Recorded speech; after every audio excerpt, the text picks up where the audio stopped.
Welcome to the weird and wonderful world of quantum mechanics. Today, we will explore how the universe behaves at the tiny atomic level. In our everyday world, things follow predictable rules. Throw a tennis ball, and you know exactly where it will land. But atoms don't care. Let's look at the famous double-slit experiment.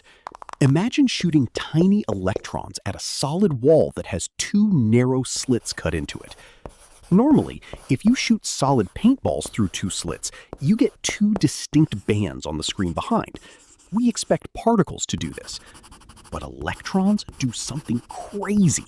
They create a zebra-striped pattern on the back screen. This is an interference pattern, exactly like water waves. This means that a single solid particle is somehow traveling through both slits at the exact same time, acting like a spreading wave. Here is the craziest part. If we place a camera to watch which slit the electron goes through, it stops acting like a wave.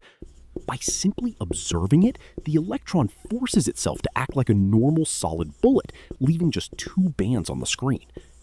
This strange ability to be in multiple states at once is called quantum superposition.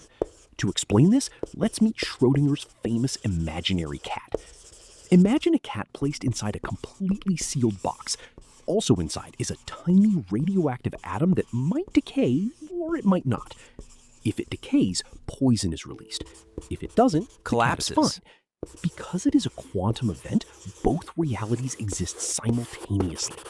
Until we open the box and look, the cat is considered both alive and dead at the exact same time. Observation collapses the reality. Another mind-bending concept is quantum entanglement, which Einstein famously called spooky action at a distance. It connects two particles across the universe. If you spin one entangled particle, its partner will instantly spin in the opposite.